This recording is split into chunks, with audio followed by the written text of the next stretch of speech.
Oh shit. Super Duty Tough Work. We here, baby. We in the building. Ain't no stuff we can't talk about on camera. The outtakes. Oh God. We are back, folks. What up? What up? Magnificence. Illogic. We here. Recording, more adventurous episodes. Swashbuckling, spine-tingling adventures of the most infamous podcast on planet Earth. Word. Super Duty Tough Work. Word. And, we want to thank y'all for y'all listenership. We moving this thing forward. A lot of positive feedback on last week's episode. Yes. I got some emails. Word. I got some emails. Yo. That's dope. Yeah, I got some texts on it. Yeah. Quite a few DMs, on the Instagram page. Thank y'all. We know just anxiety as it pertains to art is something that people don't really talk about. Right. It's like we just assume that everybody is kind of just killing it and being their most productive, but there's so many things going on that we want to be the platform who talks about these issues. Hey, most of these fools ain't even artists. Facts. You know what I'm saying? Having these conversations, so they not even really qualified to speak on this shit like we are. And they ain't never been through nothing. Nah. So we want to let y'all know we here for y'all. We gonna continue more adventures, 2020 and beyond. And so this week, man, we're gonna talk about something that we have not talked about before, but it's something that needs to be talked about. Yeah. And this week's topic is friendship killers. And we done all lost friends. Cat's gonna be reevaluating their roster after this episode. What's up with that guy? I thought he was my friend. Who I got on my bench over here? Let me get rid of it. Make some cuts. And this is about things that people do to kill friendships. We've been guilty of some of these things inadvertently. Sometimes they happen by accident, sometimes they happen on purpose.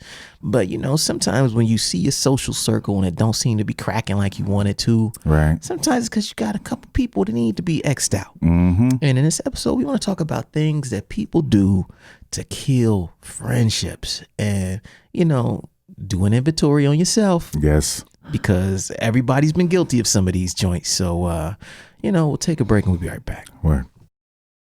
We got you stuck off the realness, the most infamous, you heard of us. Official podcast murderers, the show comes equipped with viewpoints to share. Grown man ideas for all those who care and want to grow, so go ahead and download. Every single week with a brand new episode. You're not alone in this world, cousin, so we share information and honest discussion and keep repping the culture like we supposed to. They spread gossip, but they never come close to. I can hear it inside their tone. They talk about the industry but never left their home. You get laced up with bullet points and such, plus empowering topics that they never would touch. You can put your whole network against the team, but Super Duty Tough Work's the MVP. Most valuable podcast on MP3. Priceless info, but all of it's free. So take these words home and think them through. Super Duty Tough Work is coming at you. You are now listening to Super Duty Tough Work with your host, Blueprint. Raw and uncut. Adult conversations. No shucking, no jiving, and no bullshit.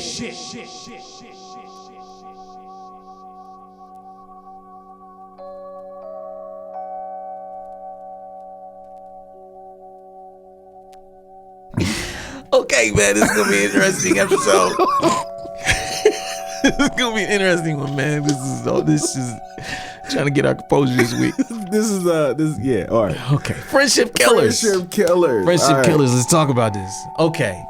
Number one thing that kills friendships is the need to have the last word. This is gonna be applicable to more than friendships. I feel what you're saying, but you know what I'm saying? Hold up, though. You right, but yeah. Anyways. But what I was trying to say was right. That's cool and all, but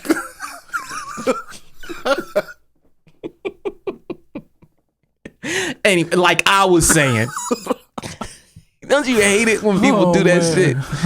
Like there's something really deep inside people that don't let them just let a conversation die without them having the last motherfucking word.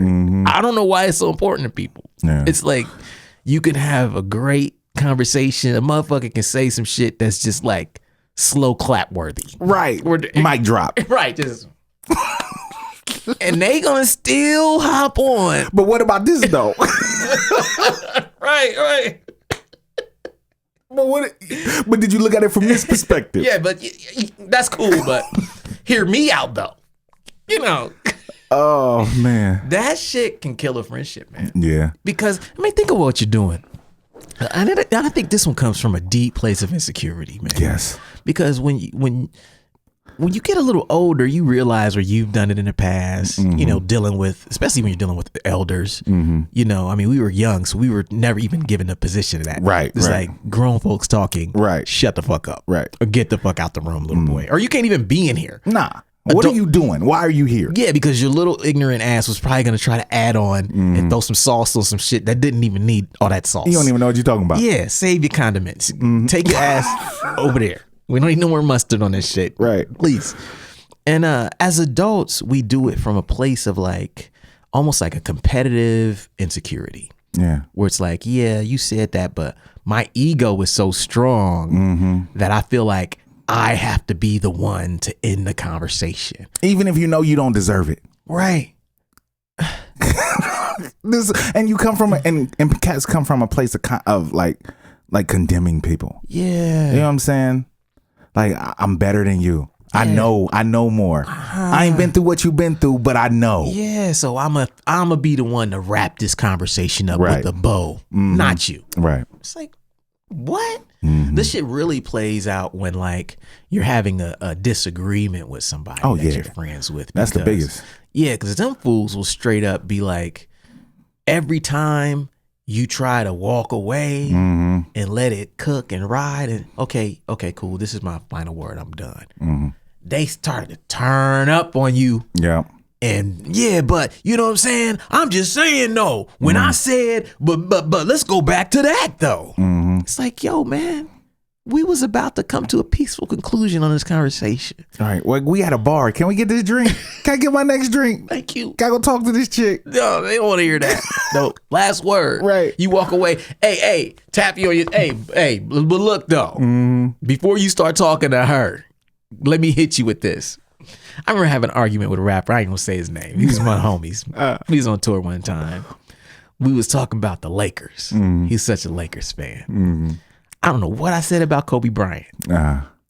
This man chased me all the way down the street. He wouldn't let you live? To get the last word in. I knew he was tight. And I was like, he's the kind of guy to have the last word in. So I just fucking with him. I just said, whoop-de-whoop-de-whoop-de-whoop. And then I just bolted. I ran. I literally ran off the bus. That's funny. He chased me for 3 blocks. That's funny as hell. Yo, and I'm because he could not let me have the last word.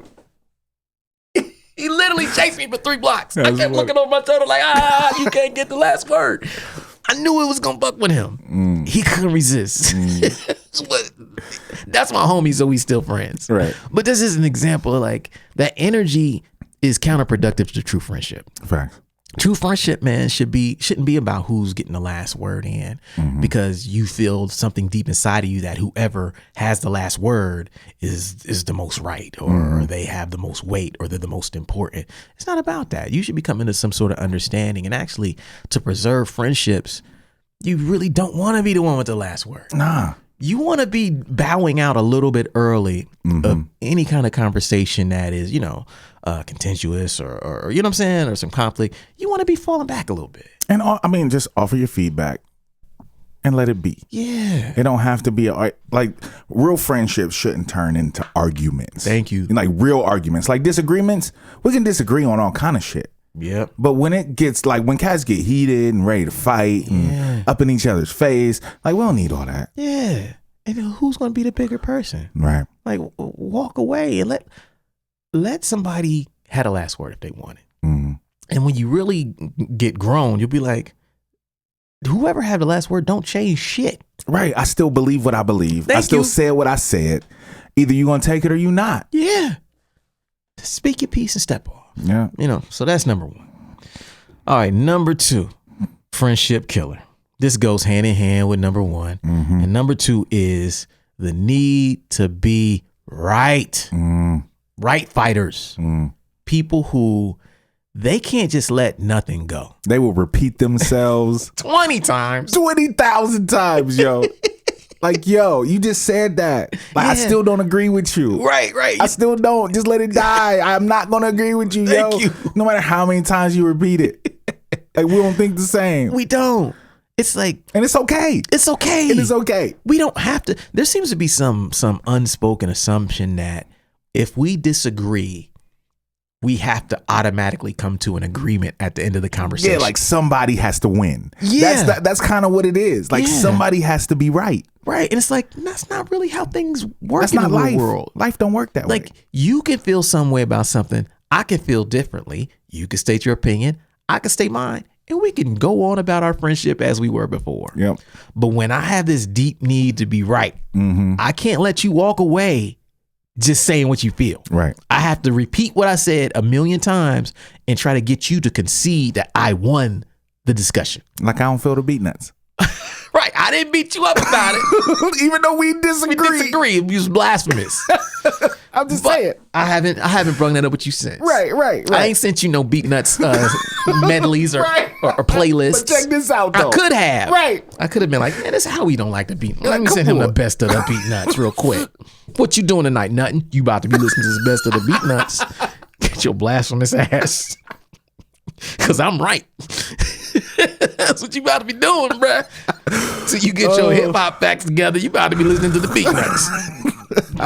That's funny. Get some of this intoxicated demons in your life. You need to revisit that.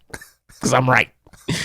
No, we friends. Yeah, We don't yeah. have to do that. No. I just say, oh yeah, hey, you tripping, buddy. But all right. Do you. Do you. You missing out. Right. But you know, and that's a small example, but it's a fact that like when it comes to friendship, you have to make the ultimate decision about, is being right more important than my relationship with this person? Exactly. And no matter how many discussions and arguments you get in, that question should undergird everything you do. It Exactly. should be like, yeah, I can be right about this. They could be totally wrong. And after I say my opinion calmly, that should be it. Exactly. I don't have to turn up or get emotional about it or chase them down with my opinion or try to be right, because I value my friendship more than being right. Right. And a lot of people, I don't think they really ask that question at all, man. And this is important when you get married. Yeah. This is very important. Very important. All of you that are married or thinking about it, this is very important.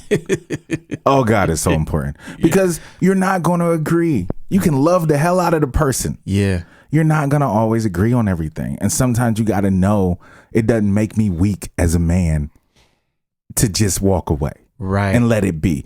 And the same with women. Yeah. Man, you ain't going to convince us all the time. Yep. You know what I'm saying? Like, we got our opinions, you got yours. Yeah. Sometimes just let it be. State your opinion, just let it be. And what happens when people can't? Marriages get destroyed. Yep. Friendships get destroyed. Yep. Relationships get destroyed. And then you look back 6 months, Yep. 8 months, a year from then, and you can't even remember why you was arguing. Yeah. What was so important? The principle of that thing. And you think, man, my life was better with that person in it. Yeah. Did I really have to go hard on them about this? Yeah. That I don't even remember what it was. Wasn't that deep? Like, there are critical things in there, but 99% of things are not that critical. Facts. You know, and you could just let it go. Like, hey, we argued about some dumb shit. Let's move forward. That don't define us. That's nothing to where I need to get you out of my life.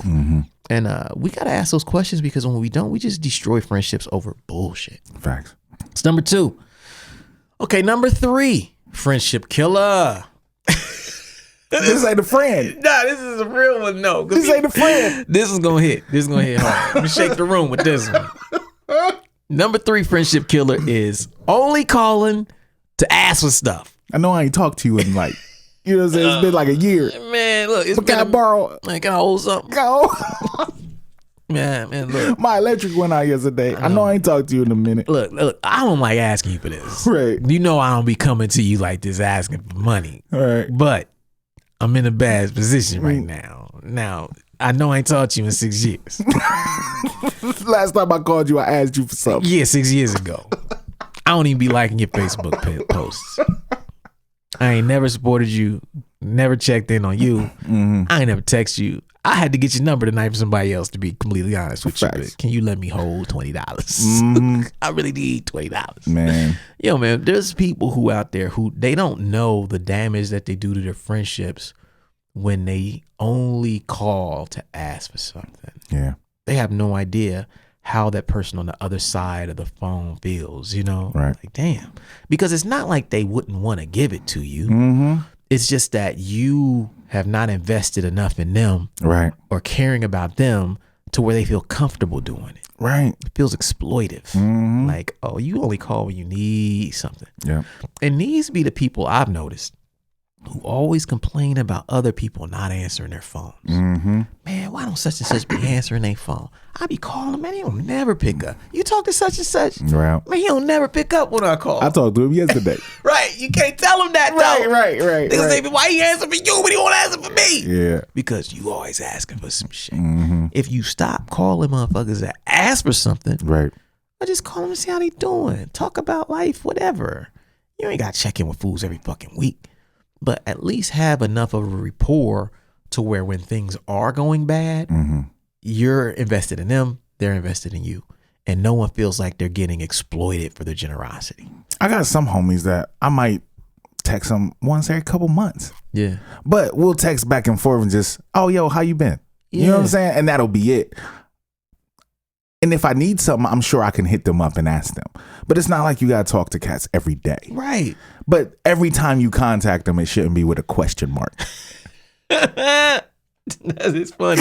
Question mark. It shouldn't be with a question That's mark. the barometer. Yeah. How often is the question mark attached to your text? How often is a question mark attached to your text message? And what is their speed Of response? Yeah. Has it dwindled over the years? It's proportional. Their speed of response is directly proportional to the number of question marks in your text message. The more question marks, the slower the response. This is inversely proportional. To get more responses, less question marks. That's our solution. Good night, folks. Oh, man. Oh, jeez. But yeah, nobody likes to feel like that. And, you know, successful people are always more guarded when it comes to that, too. Oh, yeah. You know, like you had that one family member who doing really good. Sometimes people, you don't know that because they've been successful and the rest of their family may not be, they get hit up constantly. By everyone. Everyone. Yes. Their mama, their mama's mama, aunties, uncles, cousins, nephews, nieces. Everyone's hitting them up, friends, because they're the outlier, right? Who's done really well for themselves. But you don't see it that way. When you get there, you're just thinking about me. Yeah. Man, I really need help. I know he can help me. Yeah. So let me just reach out. And then when they are slow to respond or they feel kind of bad and don't give you what you want, it's fuck them, greedy motherfuckers. I remember when you was broke. Now you can't help nobody. Yeah. You see? That's the worst. It's the worst, but you're not really looking at like everybody who's always hitting them up. It's not just you. And so you got to establish, to keep a friendship, you got to be able to talk to people when you don't need nothing. Right. Or even if you do. Yeah. Still, like, sometimes it's like, okay, do I need it right now? Yeah. You know what I'm saying? Let me just hit them up.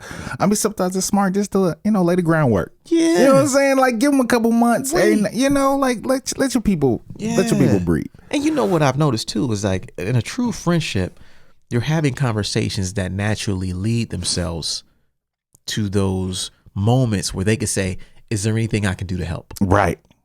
Right. As opposed to forcing the conversation and starting at, I need your help. Yeah. Can I have? Can you give me? Can I have? Like when you start there, people are kind of taken aback. When you're having a normal conversation and we're just talking and such gets revealed, that person who has the means or resources might say, man, that's messed up. What can I do? You good? Can I help? But you never give them that chance. Right. Because you're so short-sighted and all you do is you just ruin a friendship doing it. Yeah, it's true. That's number 3. Let's take a break and we'll be right back. Cool. What up, everybody? Blueprint here to let you guys know that all 3 of my books are finally back in stock. That means right here, What a Night. This book is back in stock. It's $10. This is a book about the worst shows in my career. That's 10. Word is Blog Volume 1 is back in stock. That's $10. And also, The Making of Adventures in Counterculture. This book is about my Adventures in Counterculture album. If you have the album, you love the album, you should have a book too. That's $10. All 3 of these books are back in stock for $10 each, or you can get all 3 of them for just $25 right now on waitlist.net. That's all I got today. Thanks for your support. Peace.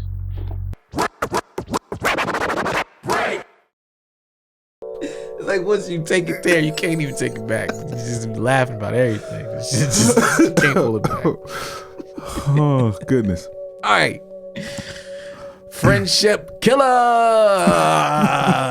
Noah Caganella. Okay, we got 3 down. Number 4, friendship killer. Let's talk about it. This is a bad one too. All these are funny and real. Number 4 is complaining but not fixing. Yes. Man, nothing is more draining than a friend who constantly complains. Debbie Downer, man. And then when you say, well, have you thought about, don't be trying to tell me about how to handle my. Yeah. 6 months later, they complaining again. About the same shit. Same shit. They ain't changed nothing. Ain't it tried. Year later, complaining about the same shit. After that, you start to kind of fade back. Like, man, you start feeling weird. Like, do they just want to dump on me? Right. Or do they want to fix this shit? Because I thought the goal was to be happy and to fix these situations. Facts. And when you feel like somebody's not changing anything and they're just complaining, it's emotionally draining. And that's not a friend that you really want to talk to very often. Yeah, especially if you ain't got those problems. You know what I'm saying? That's really it. Like if you good, you know what I'm saying? You around somebody that's a downer all the time, that always got some bad shit to talk about. Man, these hoes ain't shit out here, man. Right. Hey, man, I'm married. Hey, I've been married. Yo. Am I the right person talking to you about this? Right, because I'm good. Yeah, my life is great. Yeah, I'm doing all right. I'm trying to talk about these hoes out here.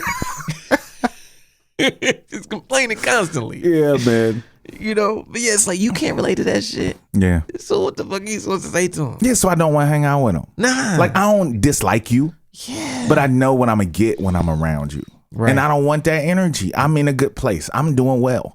You know what I'm saying? I feel good about myself. Yeah. My life is okay. You know what I'm saying? But you always complaining about some shit. Right. I think there's also a I like to refer to it as the cost of admission. You know what I mean? Like the cost of admission for people being in your life is that you take responsibility for the things that you speak to them about. Facts. So like they don't feel like they're investing in someone who's not investing in themselves. Right. So, the cost of admission for admission for your kids, you help them with their homework, you expect them to do the best. Right. You know what I mean? Right. You buy them school clothes, you expect them to go to school. You know what I mean? You expect them to kind of do their part because you're there for them. Right. Friendship is no different. It's supposed to be a reciprocal relationship. Yeah. So if I'm committing time, energy, emotions, sometimes resources to try to help you get through whatever it is, you have to at least try to change these things and not get stuck and even if you are stuck, admit it, but at least say, I'm trying. Right. I'm working. I'm not going to beat you in the head with this shit. I'm trying to get better. Thank you for investing and taking your time. And because I know that this is not your life. Yeah, that's important. And I need to fix this because I don't want it to be my life either. Right. So you can't complain without fixing it and think that you're going to maintain friendships. That shit kills friendships. Yes. Okay. Number 5. Man, all of these hit. These all, room shakers. Number 5, friendship killer is being two-faced. I can't trust you. Bro. Can't trust you. A lot of people got this problem, man. Man, come on. Like the worst is when I'm gonna tell a story about my childhood one day, man. Okay, let me go back to an old hood tale. Okay, I had this homie named Gerald, right? He lived down at the end of the street. Me and Gerald was cool, but Gerald was kind of two-faced, right? It would reveal itself over time. through all of us having two-faced interactions with him. And so I remember one time I was messing with this girl named Minnie. You know what I'm saying? Her name was Minnie, whatever, random ass name. Yeah.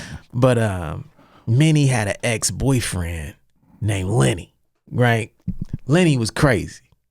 Lenny was like, little dude, you know what I'm saying? But I heard he was a little live wire. Napoleon complex. Thank you. Little short guy who's always on some shit. There was rumors that Lenny did coke, that Lenny might carry guns or whatever.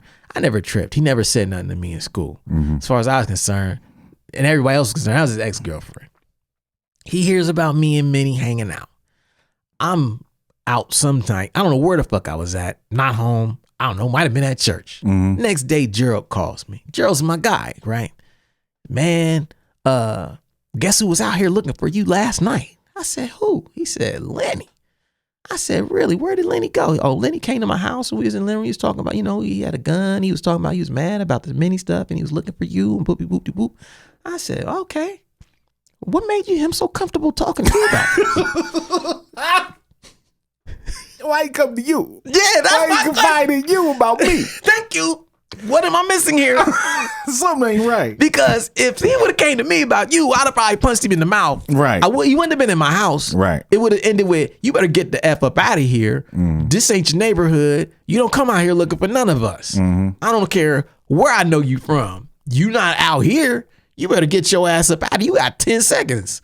That's how it would. See, that's just me. That's just how I roll. How can I say? I'm not two-faced. I learned this. I was 15 when this happened. Oh, man. But I knew something wasn't right. It would later be revealed in later years that my man's Gerald was two-faced. Wow. But that was the kind of thing you're like, damn, that's not cool, man. Why is he coming to you though? It's like I'm not. And there are people in your life. The moral of the story is this: like, yo, don't be so taken aback by what people say about you. Only be taken aback by the fact that they said it to somebody who was cool with you. Right. They should never say that shit to your people. Like, if they say that to your people, that means that they're real comfortable. Like, yeah, I'm gonna kill this dude. Like, ain't nobody coming to me talking about you. Right. That ain't never happened. Right. You know what I'm saying? It's never like, oh yeah, oh man. Ooh. Hey, wait, that's my man's, right? Right. What you talking about? Time out.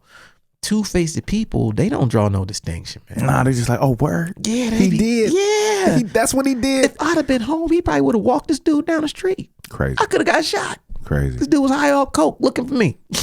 I ain't even know. Wow. You see what I'm saying? He would have been an accomplice to this. My man, my so-called friend. But two-faced people, they don't have no code, man. And my advice to people, and I've seen this shit play out numerous times, and Gerald went on and did some more snake shit to me a couple years later. And that's when I was like, oh, I'm out, bruh. Yeah. No more. I just,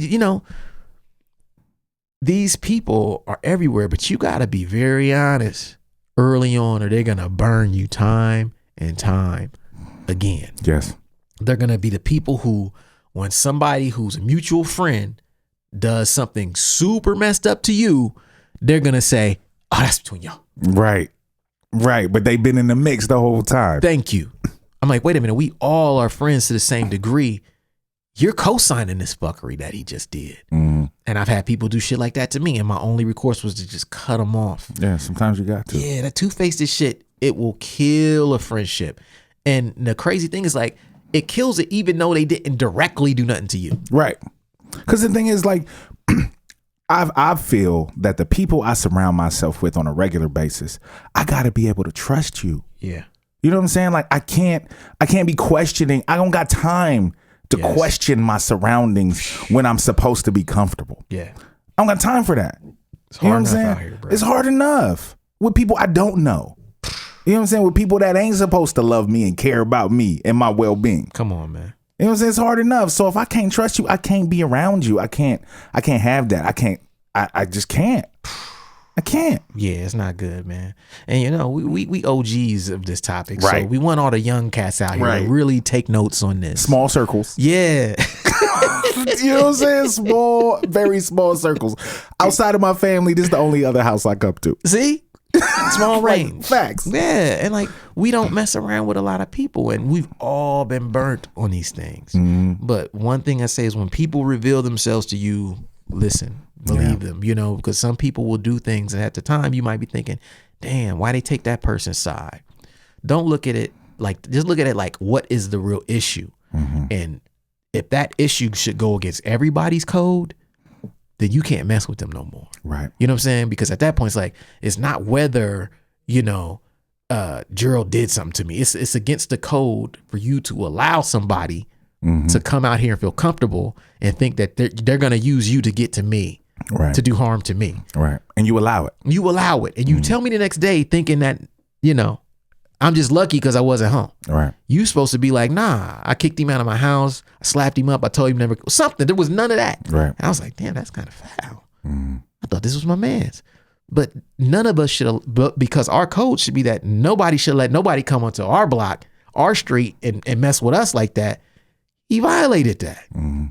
Everybody has a code. You got to decide what your code is. And two-faced people got to be judged against that. Yeah. Because if you don't have no code, then you're going to get stabbed in the back, right and left. And you're going to feel like all your friendships is fake. But that's because you ain't got no code. Right. You got to be the one. Don't wait on some snake to decide what the code of conduct is. You know what I'm saying? Yeah. And so, yeah, that's number 5. Number 6, friendship killer. Sneak dissing. This is a rap shit right here. Yeah, it's a rap shit. Sneak dissing.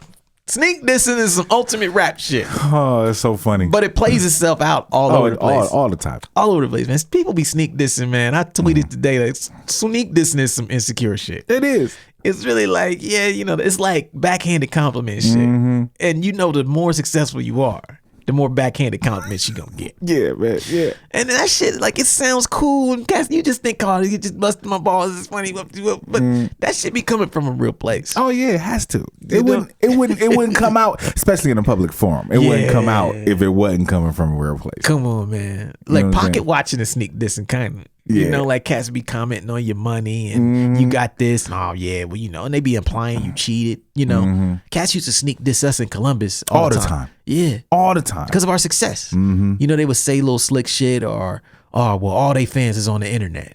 Sneak dissing. All they fans is white. All they fans is white. Yep. Sneak dissing. They know when we play here, but they be at the show. Yep. How they know? There be black people there, but, you know, they try to disqualify our success by saying, oh, it don't count because white people was there. Asterisks. Yeah, put a star on their joint. You know what I mean? Yeah. Try to Pete Roses out the game, man. Try to Pete Roses. Yeah. Because we came up when the internet was cracking. What? And we used it. We used it. It's so ridiculous to think about now in 2020. Right. But listen to us. Like, at one point in time, we were penalized locally because we had fans on the internet. Yep. And because fans of ours were not black. Our shows weren't all black. Yep. People were like, oh, y'all some sellouts, or y'all not the real. They're not the real hip hop. We do the real hip hop. Yep. You know what I mean? Like, I so many cats would sneak this, you know, and I was just make notes every time, like, yeah. See you on the way up. Yeah. See you on Let's the see way who'll up. be here in 10 years, Yep. 5 years. All these people who sneak this, they never lasted. You know, like, we lasted and we would ignore it. I don't remember us we only really responded to direct dissing. Right. Yeah, we didn't respond to the sneak shit. Yeah. We saw it. We Yeah. took note. But we didn't respond to the sneak shit. And I think that helped us because, you know, once you start responding to the sneak dissing, it ain't gonna do nothing but escalate. And these are people who are deeply insecure, actually, like, saying shit that they ain't got the balls to say to you. They don't want to have no conversation about how to build a fan base. Right. They don't want to have no conversation about how many flyers we had to pass out to get people at our shows, or how much money we had to spend on marketing for an Illogic record, or the publicist, or the radio guy, or the distribution plans, or the, you know, some retails.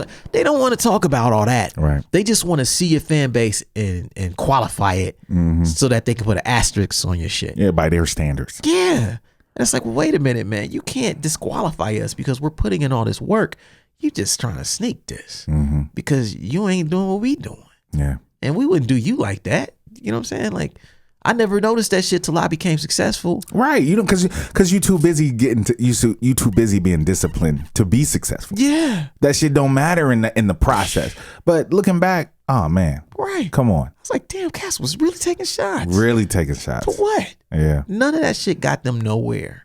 And with us, because we stayed focused, we ended up being successful. Naturally, we had to cut these people off.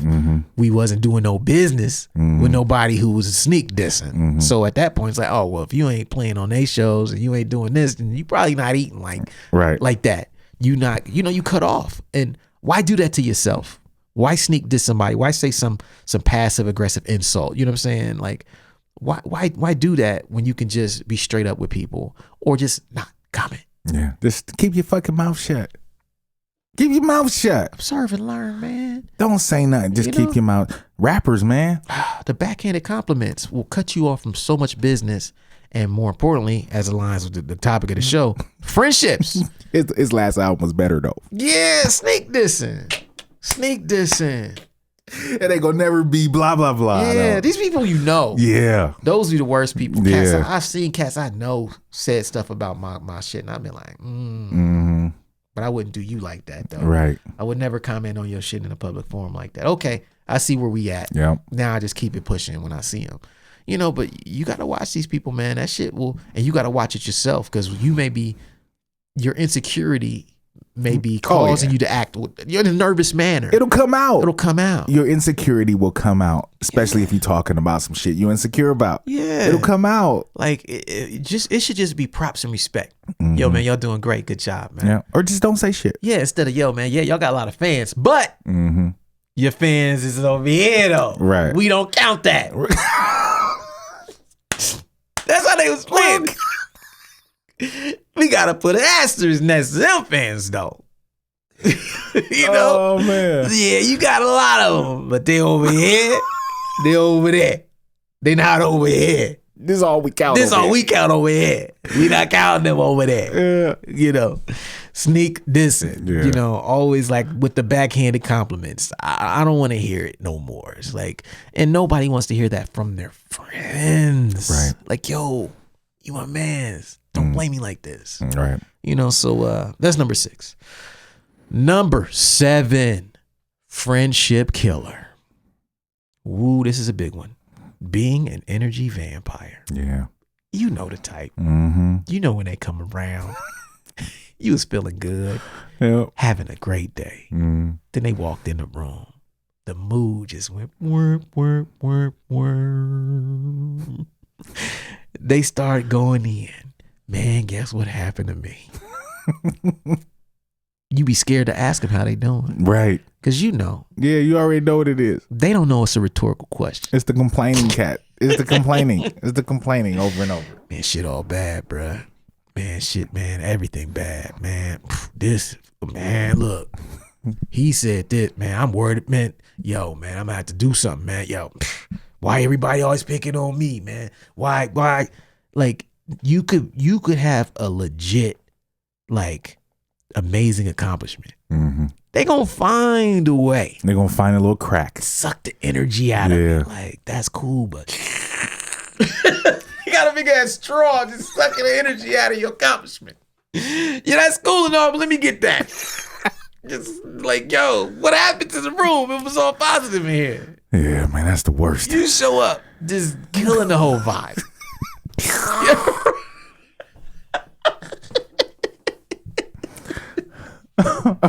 Energy vampires, man. These are the people who, when things are going good, they make it bad. When things are going bad, They make it worse. Like, you know those kind of people that when they get to a party, and it's like, oh shit, here John go. oh, You know what I'm saying? you don't want to see him at Oh, all. yo, Chris just walked in. Yo, let's go. Yeah. You know what I'm saying? Right. Let's go to the back. Oh, you talking about somebody stared at him and looked at him wrong. Right. Yo, this fool stared at me, man. You ain't see that? What are you looking at? Man, look, I see them hoes right there. Like, what are you looking at these dudes for, man? Nah, man, but yo, man, why the doorman try to play me? Why the DJ won't play my song? It's the worst, man. Shut up, man. You an energy vampire, man. Yeah. Like, I had a girl I was dating once. I was like, I remember I had something good happen. Like, I got chosen for something. I was like, yo, I was geeked. And I hit her like, yo, I got selected for blah, blah, blah, blah, blah. And I was geeked. She was like, why they choose you?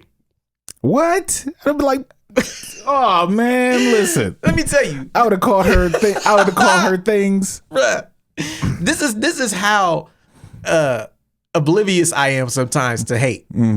I legit was like, maybe she don't understand. Right. Well, the maybe she didn't criteria. understand the question. Yeah, let me break down the criteria. Yeah. I literally was like, well, they chose me because of this. I'm doing this. I'm doing that. I'm doing Wow. that. You know what her response was? Why are you being defensive? Cause she mad. She mad because you piling on. Then I got mad. I was like, hold on now. Now you sneak dissing. Like you really are being disrespectful right now. Why they choose you? Why choose you? So why you being I said defensive? You asked me why they selected me. I told you. I'm giving you the points. Yeah. Bullet points and such. You should have asked me if you didn't want to know. But little did I know that she was just sneak dissing. She didn't really want to know. You know what I'm saying? She was just like, you ain't shit. Like just insecure. Who do you think you are? Right. And I wasn't even mad until it took us about 30 seconds before I realized that she was legit being an asshole. But people like that ruined my whole day. Yeah. That was my happiest moment. And I was like, yo, why can't I bring this to you? Is because you're an energy vampire. Yeah. Whatever mood you feel, you're not happy until everybody in Feels this the same. motherfucker feels the same. You will do whatever it takes to make everybody operate at your bullshit level. Yeah. No matter how much fun or how optimistic they are. Yeah, that's cool, but what about this real shit right here? And if you're not ready to talk about the real shit, then you know what I mean? Let's get off that. That's cool. But what's up with the real shit? Because that's all they got is failure and real shit. They can't celebrate nothing with you because they don't have nothing. They don't got nothing to celebrate. So they shit on your shit. It's just fucked up, man. It's whack. So that's number 7. We'll take a break and we'll be right back. Word. What's up, everybody? Here to let y'all know we got a brand new 7-inch available on the weightless.net web store right now. The name of the record is Let Us Pray, and it's by the Thermites out of Reno, Nevada, featuring myself, Blueprint on a Rhymes. As you can see, we're dealing with some beautiful clear vinyl right here. The A side of the record is the vocal version. The B side of the record is the instrumental version. And just so you know, there's only 500 copies of this record, and I've only been given 50 to sell total. That means that if you want one of these records, you better act fast. This is the Let Us Pray 7-inch, available exclusively at weightless.net. Get yours before they run out. Peace. To us, but to them, it's really small. I guess we still need faith like Biggie Smalls. Enjoy the quiet and meditate. Silence the mind, thinking of a better day. Let go of yesterday.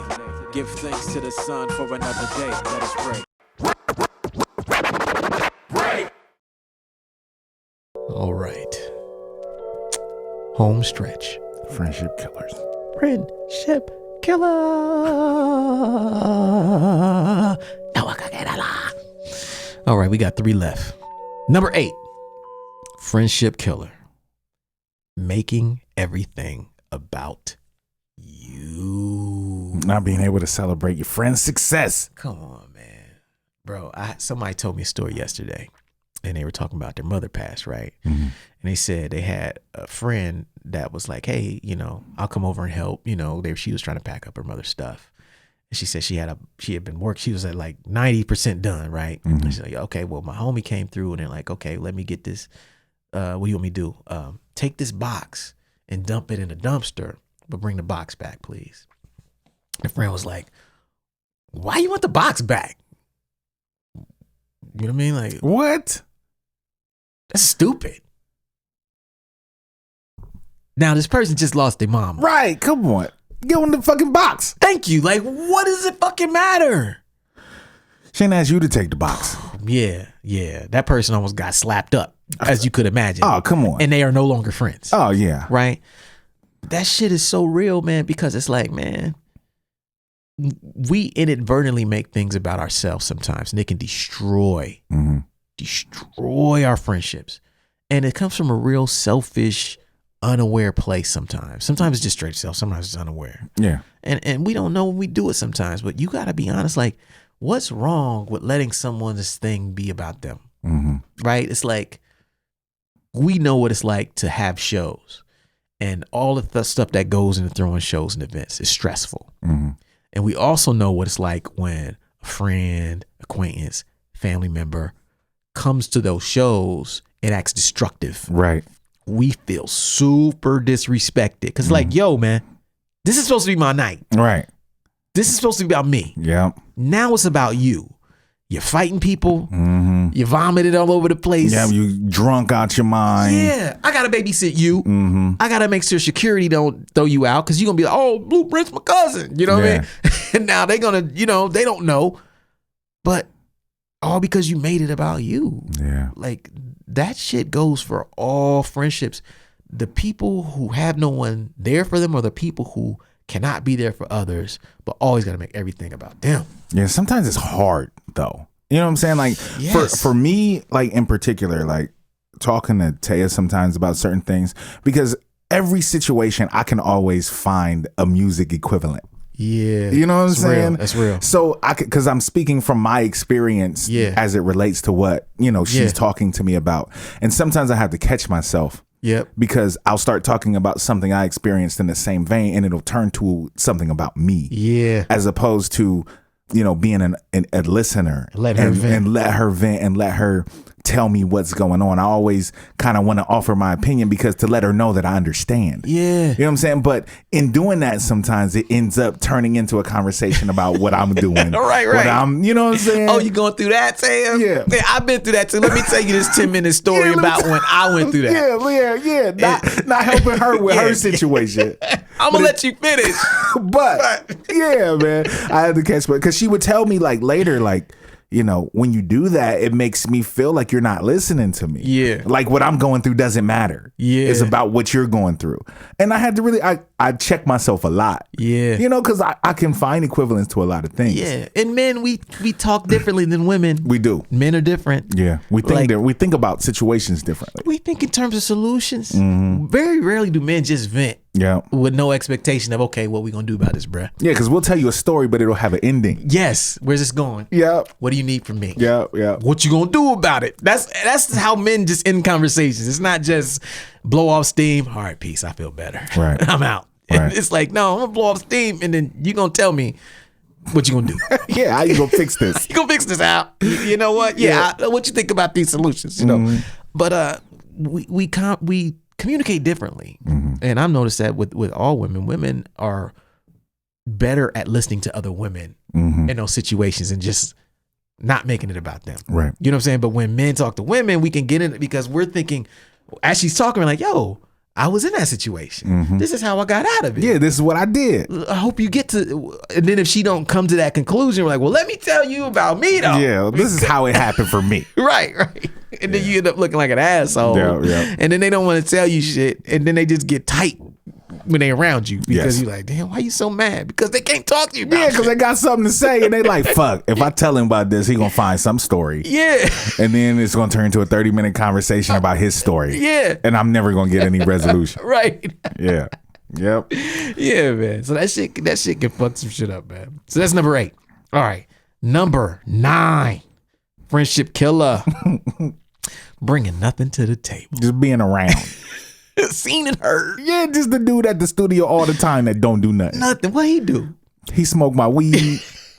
He try to holler at the women. Yeah, to holler at the women, drink all the liquor. Yeah. Whatever. He always trying to get it free. Man, come on, He though. always trying to get you to introduce him to people. Yeah, don't never bring nothing. Nothing. It's the kind of family member that come to the cookout and don't never bring nothing. Not even sides. Not even sides. No potato salad. Don't bring no soda. Don't bring no paper plates. Not even a 40. Just always show up. Not even a 6-pack. Always on time too. Yes, early. Early. As soon as the shit coming off the grill, they there. First serving, everything. They right there. They bring nothing and contribute a thing. Won't throw no money on it. Nothing. Not even paper plates. Nothing. They be eating them. Napkins, nothing. There's a lot of friendships like that, man. It's a metaphor for a lot of Right. friendships, man. Right. And you get older. When you're younger, it's kind of like you just hang around guys because you're around them. Oh yeah, we friends just because we be at the same spots all the time. I had mad friendships like that, and then I realized those ain't really friendships. It's Right. like, oh yeah, I was just around them because they was there. But ultimately, you want to be around people who actually add value to your life. Yes. And as you get a little older, a little more mature, you start seeing like, man, the time I'm putting into these people who are adding nothing to my life, what if I put that into people who were adding things to my life? Right. Then how can I succeed and grow from that? Yeah. Because we only have so much time for friendships. And you think, okay, everybody probably got about 2 to 5 good friends. Right. Max, right? Do your inventory and think like, how many of those people actually have helped you become a better person? You know what I mean? And if you got 2 or 3 of those 5 people who just there doing nothing, what would happen if you change those friendships or poured more into the people who actually brought out the best in you? Right. Say, yo, man, I inspired you to do this, or you inspired me to do that, or you showed me about this, you showed me about that. Who, when they call you, you feel stronger. You know what I'm saying? Instead of just like drained and emotionally like, oh man, I'm tired now when I talk to this fool. When you start changing your friendships to where like bringing something to the table is a requirement, it changes your friendships completely. Definitely. So that's number 9. Number 10. Oh, but hold on. Let me add this number 9. One of the reasons you might not have a lot of good friends is because you ain't bringing nothing to the table. Oh. I just got to say that. Self-inventory. I got to say it. The mirror. Come on. Where the mirror at? They don't want to talk about that. Where Jerome at with the mirror? It's true, though. Hey, what are you bringing to the table for your friendships? It's a reason people might not fuck with you. Right. What are you doing? Because if you're bringing something to the table, they can't get rid of you. Everything they do is going to be tied to you. Everything positive is going to link back to you. Yeah. But when you're bringing nothing to the table, you have no value, people are going to treat you with some disrespect, and I don't care if you come or go. Yeah. So if you want more sincere friendships, you want better friendships, bring something to the table. Facts. Okay, number 10. Friendship killer, last joint of the evening, last donut of the night, lack of growth. You get left. You get left. You can't be doing what we was doing in 06. Nah, you get left, bro. You get left. Eventually, like, the goal is to grow. Last I checked, like, the goal is to not be doing the same things we were doing in 2010, right? It's like, oh, it's 2020. Every year we want to get a little better. Right. We want to get a little further. We want to be a little more stable, a little more successful. But if we talking to people and it's 2020 and they still where they was at in 2000, that's not a good thing. Nah. Like, it's not somebody you want to be around. no growth. No growth. Yeah, man. You want to be around people where subconsciously you see them and it inspires you. Right. Damn, they getting it. Damn, I remember when this fool first started working out. This fool buff now. Yep. I'm still sitting on the couch. I need to get caught up. I want to be the only fat friend in the group. Yep. Everybody getting right. Damn, I'm broke as hell. Everybody got good jobs now. We used to smoke blunts and, you know what I'm saying, drink 40s together. Yep. Now this fool is fucking making whoop-de-whoop-de-whoop, and I'm over here still working the same fucking job. With 40s and blunts. Yeah, on the 40s couch. and blunts. On the couch. And it's like, that's not the move, you know? So when you look back at your friendships, one thing is that people will leave you behind if they perceive that you're not growing, you know? And you will leave some people behind if you feel they're not growing. Yeah. Sometimes you have to in order for you to continue to grow. Facts. Because they become anchors. Yes. They hold you down. You can't fly with them hanging on to your ankles. Yeah. Sometimes you got to let them go. And sometimes it just happens. Yep. You know, sometimes, like, especially, you know, you live in an apartment complex. Then you buy a house. But you had that homie that lived next door that y'all used to kick it all the time, play Xbox. Yeah. Now you got this house and you working all the time. You and your homie only talk once a month. Right. You know what I'm saying? And then it turns into once every 6 months. Then because he's still living in that apartment. Yep. You know what I'm saying? It's just a different thing. Ain't nothing wrong with living in apartments, but when you move, you know what I'm saying? When you start making moves, some people just start falling off because either they feel uncomfortable because they know they still in the same place and they ain't doing shit, and they see you making moves, and also you feel kind of like, I'm just not there. Yeah. I don't want to hang out with, I ain't got time to play Xbox. Come on now. I ain't got time to smoke, you know what I'm saying? I smoke a blunt here and there. Yeah. This nigga high every day. Right. I'm fucking 30, 35, 40. 35, 40. I ain't got time for that. A lot of people need to take an inventory on that one. Yeah. Because if you're still doing the same things you were doing at 21, 22, at 31, 32, and your life or lifestyle has not necessarily improved, you're not growing. Yeah. I don't care what you tell yourself. If you go 10 years and everything looks exactly the same, you're not growing. Right. You can't blame nobody else, especially if you look around and see people in your life and they're growing. What a lot of people do that I've noticed is that because they're not growing, they subconsciously avoid people who are. Yep, and they phase themselves out. Yep. Like, You know what I'm saying? Yep. Because sometimes you hit them up and they won't answer the phone. Yep. Because they don't want to talk about Because they know they ain't doing shit. Yeah. And so, like, take an inventory, man. That kills friendships slowly. Yeah. People don't abruptly cut people off because they grow, because growth is such a slow process. You know, Yeah. growth is not fast. Like, Right. every year you get a little bit better, a little more focused, a little more mature. And so you, like you're saying, some people gradually grow apart. Friends that were great friends no longer are in your life anymore, but it wasn't sudden. You didn't say, hey, I've grown, fuck y'all, I'm out. Right. No, it was more like, I'm growing, they're not. We no longer can speak about the same topics. Right. We no longer can be at the same places. You know, we don't have the same priorities anymore. And I'm trying to be the best version of myself. And therefore our friendship can't maintain. It won't be the same through It's all not this. possible.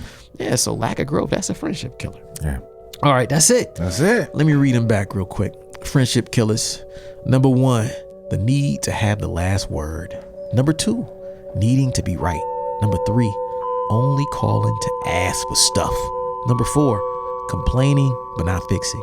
Number 5, being two-faced at it. Disloyal. Number 6, sneak dissing. Number 7, being an energy vampire. Number 8, making everything about you. Number 9, bringing nothing to the table. Number 10, lack of growth. Word. See y'all next week. Peace. Peace. Thank you for listening to Super Duty Tough Work. Subscribe to the podcast on iTunes. Follow the podcast on SoundCloud. Peace. Shoot, I got styles already that's more complex that nobody know about. I mean, super duty tough work.